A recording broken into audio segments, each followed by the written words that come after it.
이 땅에 건물이 빌딩이 아무리 높다 한들 썩음을 당할 수밖에 없습니다. 자동차가 아무리 화려해 보여도 그것 역시 썩음을 당할 수밖에 없습니다. 인간의 육체가 우리가 텔레비전을 보나 우리가 인터넷을 보게 되면 멋진 외모를 자랑하는 사람들이 있습니다. 그렇지만 그 외모도 결국에는 다 썩음을 당할 수밖에 없는 것이 사실인 것입니다. 성경에서 이렇듯 눈에 보이는 모든 것들은 다 썩음을 당할 수밖에 없다라고 하는 이 사실을 강조하는 이유가 무엇이겠습니까? 그것은 바로 썩음을 당할 수밖에 없는 이 땅에 눈에 보이는 것에 집착하지 말고 눈에 보이지 않는 여호와 하나님께로 돌아오라고 하는 하나님의 메시지가 있는 것입니다. 그렇다면 하나님께로 돌아오라라고 하시는데 그 하나님은 어떠한 하나님이신가? 사도행전 13장 34절에는 하나님은 일으키시는 분이시며 사도행전 13장 35절에는 하나님은 썩음을 당하게 하지 않게 하시는 분이시며 37절에 보면은 하나님은 살리시는 하나님이시다 라고 말씀해주고 있습니다. 하나님은 살리시는 분이며 일으키시는 분이며 썩음을 당하지 않도록 하게 하시는 그런 하나님이시다라고 하는 것입니다.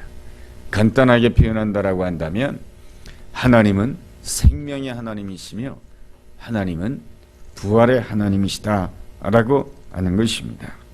그런 거로 하나님을 믿는다라고 하는 것은 무엇입니까? 눈에 보이는 것을 의지하는 것이 아니고 눈에 보이는 것을 섬기는 것이 아니고 눈에 보이지 않는 하나님을 섬기는 것이다 라고 이렇게 말씀드릴 수가 있습니다. 우리가 광야에 있을 때는 이 광야라고 하는 것은 아무것도 보이지 않는 땅을 광야라고 하는 것이죠. 흙밖에 보이지 않고 돌밖에 보이지 않는 땅을 이 광야라고 합니다. 그 광야에는 아무것도 보이지 않기 때문에 아무것도 보이지 않는 땅에서는 아무것도 보이지 않는 땅에서는 보이지 아니하는 그 하나님을 섬기기가 좀 더 쉽습니다. 왜냐하면 눈에 보이는 유혹이 없기 때문에 눈에 보이는 즐거움이 없기 때문에 눈에 보이지 아니하는 하나님을 섬기기가 쉽습니다. 그런데 이제 우리가 광야를 지나서 하나님이 허락하시는 이 축복을 받게 되면은 눈에 보이는 것들이 보여지게 되고 만져지게 됩니다. 그러다 보면은 우리는 눈에 보이지 아니하는 하나님을 떠나서 눈에 보이는 세상을 섬기고 눈에 보이는 우상을 섬기는 사람이 되기가 쉽습니다. 우리가 연약하기 때문에 그런 것이죠. 그 대표적인 사람이 사사기 6장에 나와 있는 기드온이라고 하는 사람입니다. 이 사람이 광야에 있을 때 아무것도 가진 것이 없는 농부였을 때는 그가 300용사를 가지고 미디안 군대 13만 2천 명을 물리치는 놀라운 기적의 역사를 감당하게 됩니다. 300명을 가지고 13만 2천 명을 물리쳤으니 이 기드온이 이스라엘 백성들 가운데 영웅이 된 것이죠. 그리고 그에게 많은 것이 주어지게 됩니다. 그 승리를 통해서 말이죠. 기드온이 직접 자기 자신을 왕이라고 하진 않았지만은 이스라엘 백성들로부터 왕과 같은 대접을 받게 됩니다. 그러다 보니 그에게 물질이 많아지게 되고 그에게 권세가 많아지게 됩니다. 이 모든 것이 많아지게 되었을 때 이 기드온이 끝까지 겸손하게 이 보이지 아니하는 하나님을 중히 여기고 하나님 중심으로 살았어야 되었지만 기드온이 그러지를 못합니다. 우리가 기드온 그러면 300용사 생각이 나고 미디안 13만 2천 명이라고 하는 큰 군대를 물리친 놀라운 용사라는 생각은 가지지만은 그 다음의 행보에 대해서는 생각하지를 못합니다. 기드온의 아들이 몇 명이었냐면은 70명하고도 한 명입니다. 그러니까 71명인 것이죠. 아들이 71명이니 딸들이 몇 명이겠습니까? 딸도 거기에 버금갈 것입니다. 이렇게 자녀를 딸도 거의 비슷하게 낳았다라고 한다면 아들, 딸 다 합쳐서 그가 낳은 자녀의 숫자는 한 140명 정도 될 것 같습니다. 이 140명의 자녀를 낳으려면 한 여인이 140명을 낳는다고 하는 것은 불가능한 일이죠. 그것은 무엇입니까? 기드온이 많은 여인을 취했다라고 하는 것입니다. 많은 여인을 취하고 그 많은 여인을 통해서 많은 자녀들을 가졌다라고 하는 것입니다. 그런데 기드온이 죽고 나서 그 아들 중에 아비멜렉이라고 하는 아들이 있었습니다. 이 아들은 세겜 여인을 통해서 낳은 아들이었는데 이 아비멜렉이 욕심을 가지게 됩니다. 자신의 아버지인 기드온이 가졌던 왕적인 권세 그리고 많은 물질을 형제들과 나누고 싶지 않았던 것입니다. 아버지가 가졌던 그 물질과 권세를 보니까 대단해 보이거든요. 그 대단해 보이는 물질과 땅과 그리고 그 권세를 71명에게 나눈다라고 한다면 나에게 돌아오는 것은 너무 적은 거예요. 그러니 이 아비멜렉이 욕심을 가져서 하루는 잔치를 벌립니다. 그래서 모든 형제들을 다 불러 모읍니다. 모든 형제들을 불러 모아놓고 뭡니까? 자객으로 하여금 숨게 만듭니다. 그래서 자객들이 한순간에 칼을 꺼내가지고 그 아들 70명을 전부 다 죽이게 됩니다. 거기에서 극적으로 살아난 사람이 있는데 요담이 살게 됩니다. 그러니까 70명의 아들 중에서 한순간에 69명이 죽은 겁니다. 그 중에서 사나들이 요담인 것이죠. 그 요담이 세겜 백성들에게 이러한 이야기를 전달해 주게 됩니다. 당신들은 저 아비멜렉이 무화과 나무인 것 같지? 그렇지 않아. 저 아비멜렉이 감람나무인 것 같지? 그렇지 않아. 저 아비멜렉이 포도나무인 것 같지? 그렇지 않아. 저 아비멜렉은 가시나무야. 자기를 남을 찌를 뿐만 아니라 자기까지 찌르는 가시나무야. 그가 지어낸 그 이야기 그대로 이 아비멜렉은 자기가 형제들을 69명을 죽인 이후로 딱 3년 만에 뭡니까? 어떤 여인이 던진 그 이 맷돌에 맞아서 죽임을 당하게 됩니다. 기드온이 연약한 농부였을 때, 아무것도 없었을 때, 겨우 기드온 그 300용사를 가지고 미디안 군대 13만 2천 명, 감당할 수 없었을 것 같은 그 적군을 물리치는 놀라운 일을 감당하였습니다. 그렇지만 그의 마음이 교만해지고 눈에 보이지 않는 하나님보다 눈에 보이는 물질과 눈에 보이는 권세와 눈에 보이는 명예를 더 추구하는 자가 되었을 때에 그는 안타깝게도 그 자녀들이 썩음을 당하는 그러한 안타까운 모습을 보여주고 있습니다. 하나님의 사람은 처음에도 겸손해야 되지만 끝까지 겸손해야 되는 것입니다. 겸손하다라고 하는 것은 무엇입니까? 사람들 앞에 머리를 잘 숙이는 것이 겸손한 것입니까? 그렇지 않습니다. 겸손하다라고 하는 것은 내가 만질 수가 있고 내가 볼 수 있는 그 모든 것들은 다 썩음을 당할 수밖에 없음을 고백하면서 눈에 보이지 않는 하나님만이 썩음을 당하지 아니하고 눈에 보이지 않는 하나님만이 생명이시며 눈에 보이지 않는 하나님만이 부활의 하나님이심을 온전히 고백하는 자가 겸손한 자인 것입니다. 하나님이 계신 곳에는 언제나 무엇이 있습니까? 생명의 역사가 있고 부활의 역사가 있습니다. 그 내용이 사도행전 14장에 잘 나타나 있습니다. 사도 바울이 루스드라에 이르게 되었을 때 하반신을 전혀 못 쓰는 장애인이 있었습니다. 하반신을 못 쓰는 장애인이 있게 되었을 때 사도 바울은 놀라운 선포를 하게 됩니다. 내 발로 바로 일어서라. 무엇을 선포하게 됩니까? 생명을 선포하게 되고 부활을 선포하게 됩니다. 그러자 그가 일어서게 되고 하나님께 영광 돌리는 놀라운 역사가 일어났습니다. 놀라운 기적이 일어났습니다. 부활의 역사가 일어났습니다.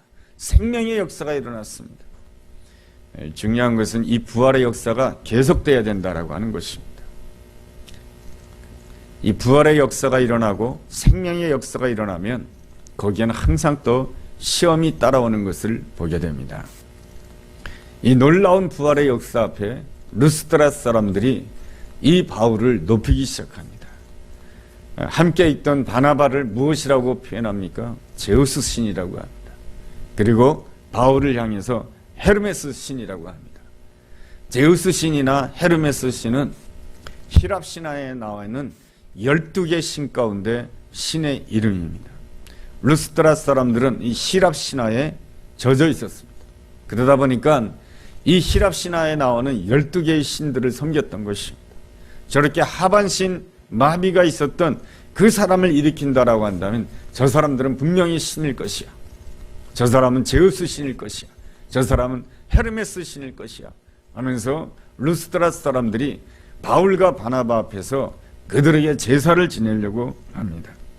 그러자 바울과 바나바가 자신들의 옷을 찢고 이러지 말라고 그들을 말리게 됩니다.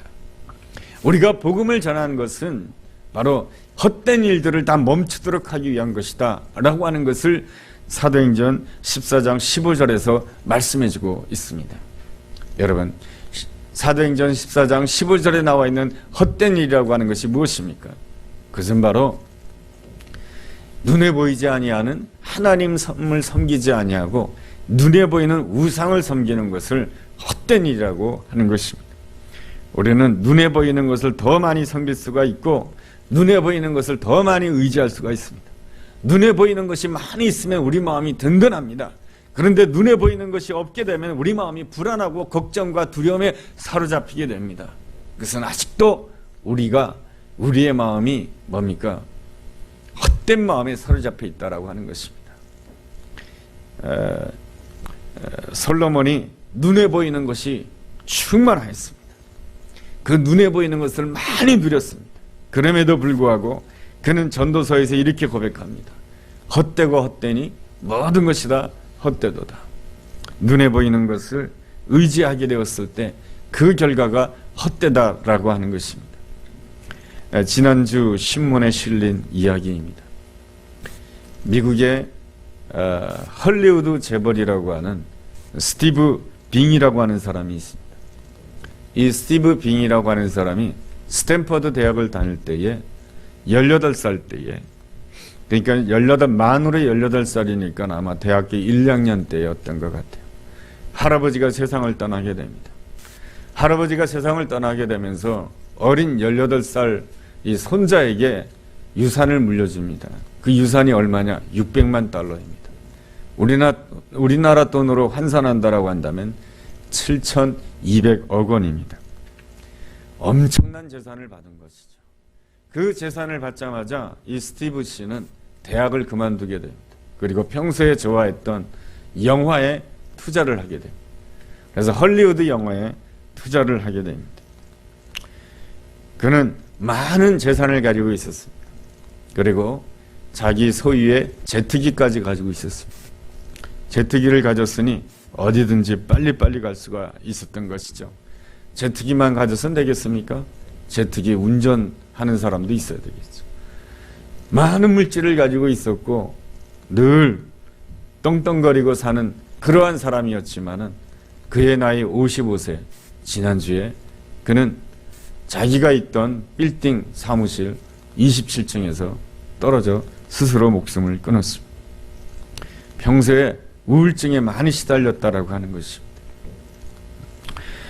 기자는 그에 대한 기사를 쓰면서 이렇게 그가 남긴 해석입니다. 그가 왜 이러한 문제를 가졌을까? 이 기자의 눈입니다. 기자가 보는 견해가 이렇습니다. 그는 돈이 많았기 때문에 사람 보는 안목이 없었다는 것입니다.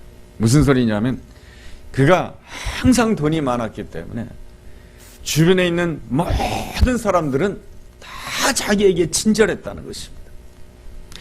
돈이 너무 많았기 때문에 어느 누구도 자기를 불편하게 하는 사람이 한 사람도 없다는 것입니다. 자기의 비위가 상할까봐, 자기의 마음이 상할까봐 모두가 자기 앞에 머리를 숙였다라고 하는 것입니다. 그러니까 이 사람도 친절하고 저 사람도 친절하고 모든 사람들이 다 친절하다가 보니까 이 기자의 해석입니다.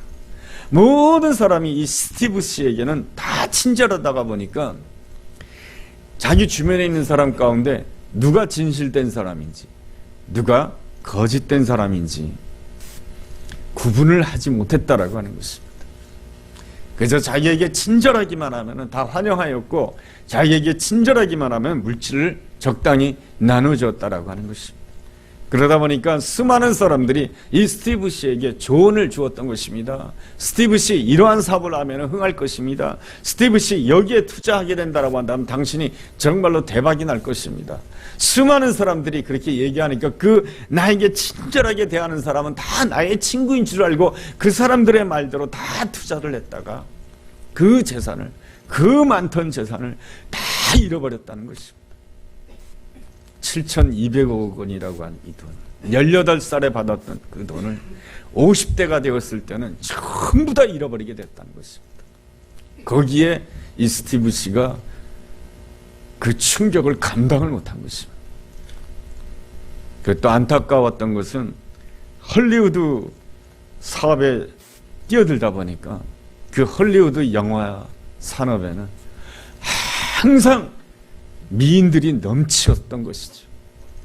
그러다 보니까 이 스티브 씨는 수많은 여인을 만나게 됐다는 것이죠. 수많은 여인을 만났지만 한 여인을 선택하지 못한 것이죠. 그러니 이 스티브 씨는 가정도 가지지 못한 것입니다. 그러다 보니까 가정도 없이 홀로 마지막 그가 50대 때 우울증에 시달리면서 자기 스스로 목숨을 끊는 것으로 끝나고 맙니다. 이 기사가 가르쳐주는 것이 뭡니까? 좀 극단적인 얘기긴 하지만 눈에 보이는 것은 그 어떤 것도 영원하지 않다라고 하는 것입니다. 성경은 우리에게 가르쳐주고 있습니다. 오직 영원하신 분은 살아계신 하나님 한 분뿐이라고 말이죠. 우리가 오늘도 예배해야 되는 이유가 무엇입니까? 그것은 바로 눈에 보이지 않는 하나님을 향해서 눈을 뜨기 위한 것입니다. 눈에 보이지 않는 하나님을 향해서 눈을 뜨지 못하면 우리는 항상 무엇에만 눈 뜨는 자가 되냐면 눈에 보이는 가시적인 것에만 눈을 뜨는 자가 됩니다. 이 외모에만 눈을 뜨는 자가 되고 형편에만 눈을 뜨는 자가 되는 것입니다. 그리고 형편에 따라서 눈에 보이는 것에 따라서 따라가는 자가 됩니다. 눈에 보이는 것에 가서 따라가게 되면 우리의 영이 어둡게 됩니다. 우리의 영이 어두워지게 되면 무엇이 흐려지게 됩니까? 길이 흐려지게 됩니다. 우리의 영이 흐려지게 되면 안개 위를 걷는 것과 같습니다. 이 길이 맞는 것 같기도 하고 저 길이 맞는 것 같기도 합니다. 그러나 그것에 빛이신 예수 그리스도가 오시게 되었을 때 빛 앞에서는 무엇이 드러나게 됩니까? 길이 드러나게 되는 거예요. 어두운 가운데는 길이 보이지 않아요. 이게 길인지 이게 낭떠러지인지 전혀 모르는 거예요. 그러나 빛이신 그리스도가 함께 해주실 때는 뭡니까? 내 앞에 이 길이 바로 내가 가야 될 길이구나 이 보이게 되는 것이죠. 우리가 눈에 보이지 않는 하나님만을 의지하게 되었을 때 우리는 하나님이 함께 하시는 은혜를 누릴 수가 있습니다. 사도행전 13장에도 보면은 이 사도 바울은 가는 곳마다 주의 백성들에게 권면을 합니다. 은혜 가운데 거하라 라고 이렇게 표현해주고 있습니다. 은혜 가운데 거한다라고 하는 것이 무엇이겠습니까? 하나님의 은혜는 두 가지입니다. 하나는 십자가 은혜요, 또 하나는 부활의 은혜인 것입니다. 우리가 십자가 은혜 앞에 나가게 되었을 때 우리는 힘을 가지게 됩니다. 무슨 힘을 가지게 되느냐? 세상의 유혹과 세상의 욕심을 이길 수 있는 힘을 가지게 됩니다. 그리고 세상의 욕심과 그 세상에 대한 그 관심을 이기게 되었을 때에 우리는 또 은혜를 누리게 되는데, 그것이 바로 부활의 은혜인 것입니다. 부활의 은혜라고 하는 것은 무엇입니까? 우리가 어떤 상황, 어떤 문제 가운데 있다 할지라도 하나님께서 다시 살려주신다라고 하는 것입니다. 이 놀라운 은혜를 누린 사람이 사도 바울인 것입니다. 오늘 우리가 읽은 사도행전 14장 19절에 보면 이런 말씀이 있습니다. 한번 주목해서 제가 한번 읽어보겠습니다. 유대인들이 안디옥과 이고니온에서 와서 무리를 충동하니 그들이 돌로 바울을 쳐서 죽은 줄로 알고 시외로 끌어내치니라. 제자들이 둘러섰을 때에 바울이 일어나. 이 바울이 루스드라에서 어떤 일을 경험하게 되냐면은, 루스드라에 있는 사람들이 자기를 향해서 돌로 칩니다. 복음을 전했는데 돌로 칩니다. 누가 쳤습니까? 루스드라 사람들입니다. 참 이상하죠. 얼마 전까지만 하더라도 이 루스드라 사람들은 바울을 향해서 무엇이라고 표현했냐면 헤르메스 신이라고 표현했습니다. 그리고 그 앞에서 제사를 드리려고 했습니다. 그런데 지금은 돌로 치려고 합니다. 여러분, 왜 그럴까요? 똑같은 루스드라 사람인데 한 번은 바울을 향해서 엎드리면서 제사를 드리려고 했던 그 사람들이 변해가지고 뭡니까? 이 바울을 향해서 돌로 쳐 죽이려고 합니다. 거의 죽일 뻔했어요. 왜 그런 것입니까? 19절에 원인이 나와 있습니다. 유대인들이 안디옥과 이고니온에서 와서 무리를 충동했기 때문에 그렇습니다. 여기에서 무리는 루스드라의 무리인 것입니다. 뭐라고 충동했기 때문에 돌을 들어서 죽이려고 했을까요? 여러분, 여기에서 안디옥 사람과 이고니온 사람들은 누구냐면 비시디아 안디옥 사람들이고 이고니온 사람들입니다. 이 비시디아 안디옥과 이고니온은 사도 바울이 이미 복음을 증거했던 곳입니다. 근데 그곳에 있던 바울을 반대하는 유대인들이 이 루스드라까지 쫓아와서 사도 바울을 죽이려고 합니다. 자기들이 직접 죽이는 것이 아니고 루스드라 사람들을 충동질해가지고 사도 바울을 죽이려고 합니다. 왜 그랬을까요? 그렇게 루스드라 사람이 변한 이유가 무엇일까요? 그것은 바로 이권 때문입니다. 그 이고니온과 비시디아 안디옥에서 왔던 그 유대인들이 뭐라고 충동질했겠습니까? 당신들이 저 바울이 전하는 예수 그리스도를 믿게 된다라고 한다면 이때까지 당신들이 따르던 히랍의 12개의 신들을 다 버려야 된다고. 그건 사실이죠. 그들이 12개의 신들을 다 버려야 되는 것이 두려운 이유가 무엇이겠습니까? 그들에게는 히랍 신화에 나와 있는 이 12개의 신들을 섬기는 것이 그 루스드라에는 너무 많았던 것이, 너무 많았기 때문에 무엇이 발달하게 됩니까? 그것 때문에 이권이 발생하는 거예요. 제우스 신을 섬기고, 그리고 헤르메스 신을 섬기고, 그리고 뭡니까? 또 여러 신들을 섬김으로 인하여서 그들은 무엇을 만들어서 팔았냐 하면은 그림을 만들어서 팔았고, 그들은 무엇을 만들어서 팔았냐 하면은 돌을 새긴 우상을 만들어서 팔았고, 그것을 가지고 수많은 이권이 생기는 것이, 그것이 없어진다라고 한다면 그들이 무엇을 잃게 됩니까? 이권을 잃어버리게 되는 것이고, 그것을 잃게 된다면 무엇을 잃어버리게 되는 것입니까? 자신들이 평소에 조상적부터 가져오던 그 직업을 잃어버리는 사람이 되는 거예요.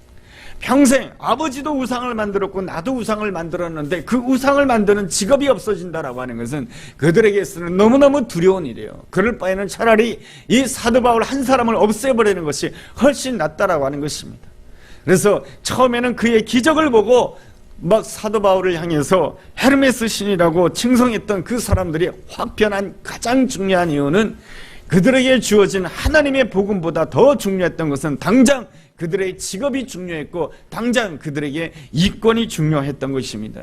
그래서 유대인들은 무엇을 충동질한 것이냐면은 너희들이 이익을 잃어버릴 것이다. 너희들이 물질에 손해를 볼 것이다. 이것을 충동질한 거예요. 그래서 내 물질에 손해를 본다라고 한다면 우리가 사도 바울을 가만히 둘 수 없다라고 하는 것입니다. 그래서 이권 때문에 그 마음들이 변한 것입니다. 그러니까 루스드라 사람들이 사도 바울의 그 기적을 보고 이 사도 바울을 굉장히 높여 올렸지만은 그렇게 높이 올렸던 것은 여호와 하나님을 높인 것이 아니고 예수 그리스도를 높인 것이 아니고 그 기적 자체를 높인 것이고 그들의 욕심을 섬겼던 것입니다. 만약에 사도 바울이 하나님을 섬기면서 눈에 보이지 않는 하나님을 섬기면서 온전히 하나님을 섬기지 아니하고 적당히 세상을 섬겼다라고 한다면 사도 바울이 이렇게 핍박을 받지 아니했을 것입니다. 그렇지만은 사도 바울은 그들을 향해서 단호하게 메시지를 전했습니다. 뭐라고 메시지를 전했습니까? 이렇게 하는 것은 다 헛된 것이다. 당신들이 제우스 신에게 제사를 하고 당신들이 헤르메스 신에게 제사를 하는 이 모든 것들은 다 헛된 것이다 라고 선포하였기 때문에 이 사도 바울이 지금 돌에 맞는 것입니다. 이 사도 바울의 아름다운 점이라고 하는 것은 무엇입니까? 복음을 온전히 전했다라고 하는 것이며, 그리고 그 안에 무엇이 충만했냐면 부활의 생명이 충만했다라고 하는 것입니다. 사도 바울은 이 하나님께서 우리를 일으키시고 하나님께서 우리를 다시금 살리신다라고 하는 이 부활 신앙을 확실하게 가졌습니다.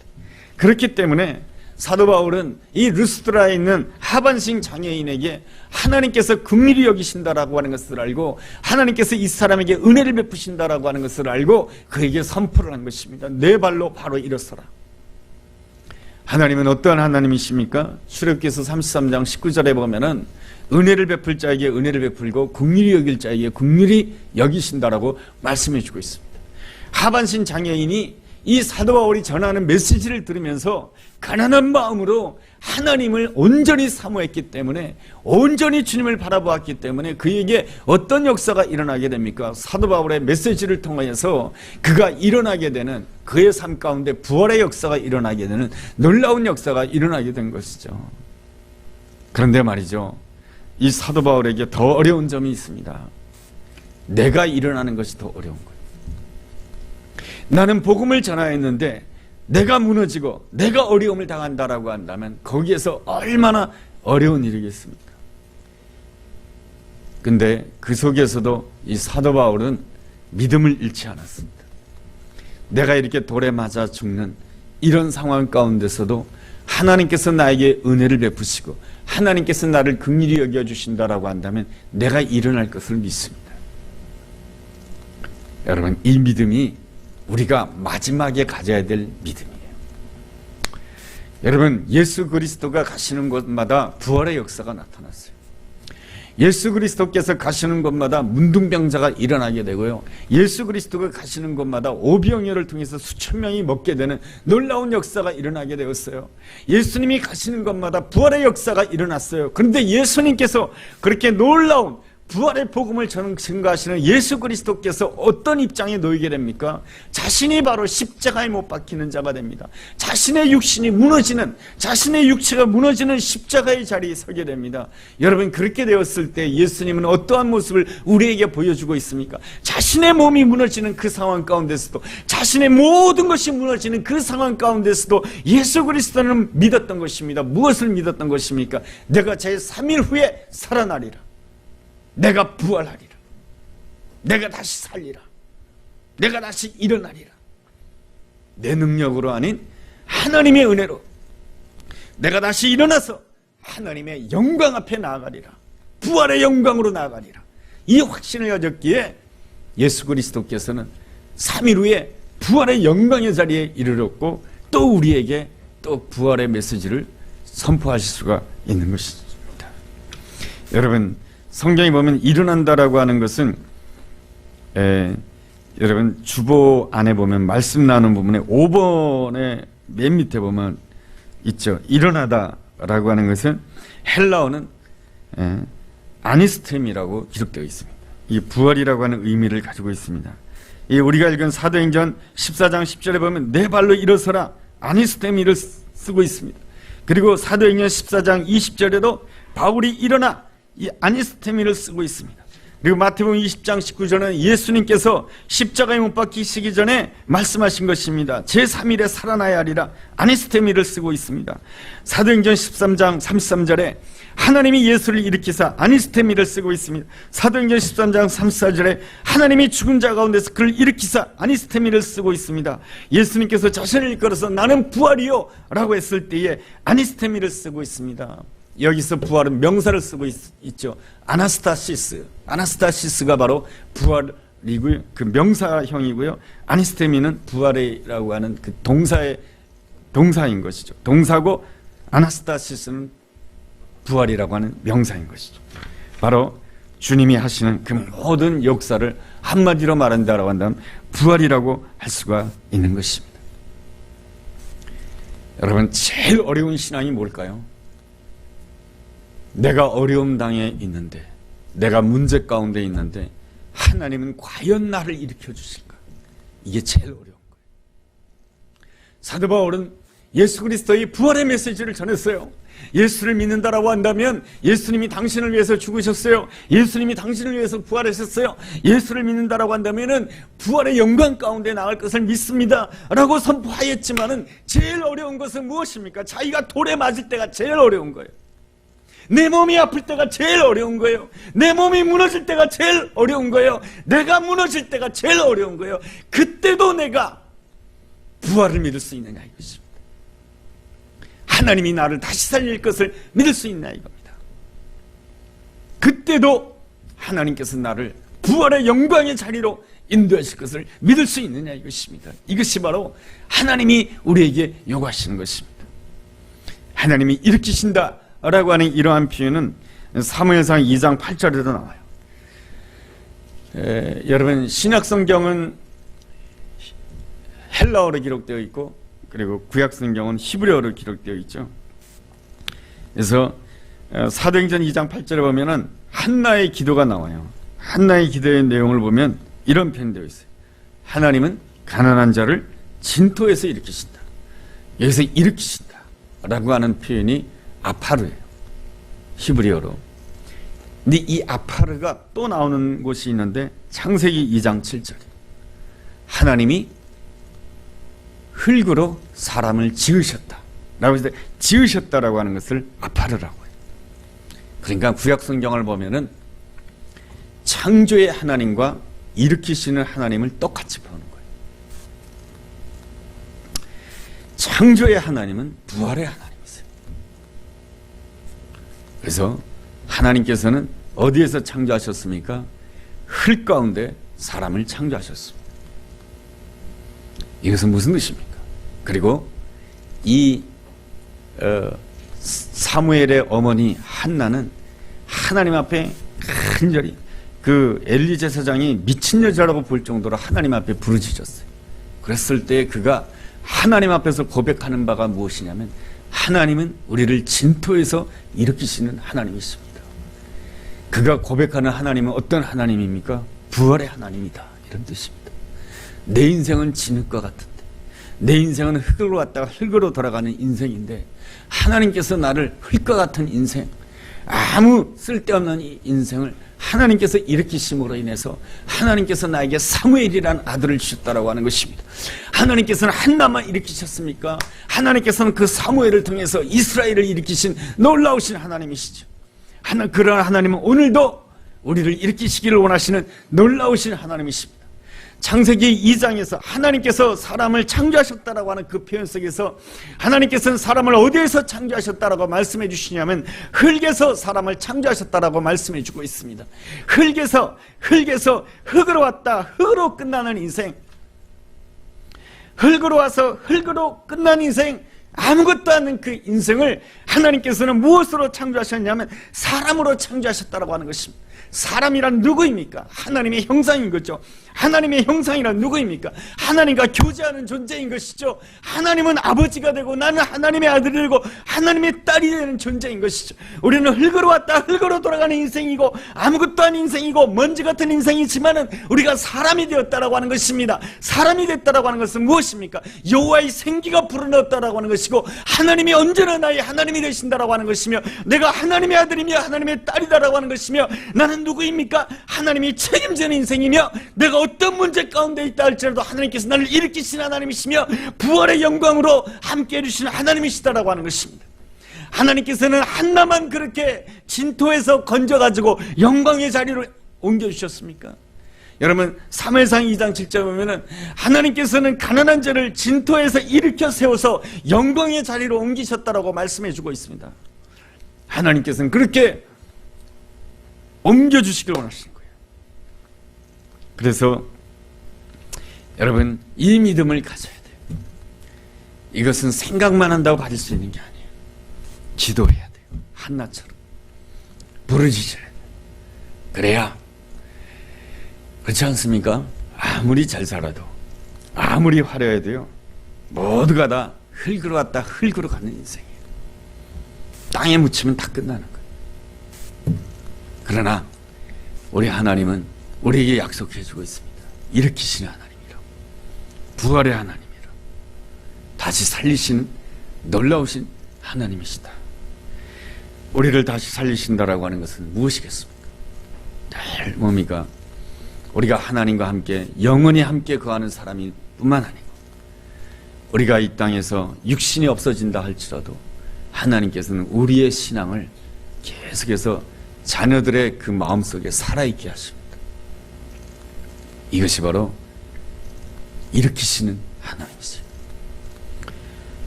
여러분 이 성경에만 나와 있는 이야기가 성경에 나와 있는 이야기로 끝난다라고 한다면 우리가 하나님을 믿는 것이 무익해요.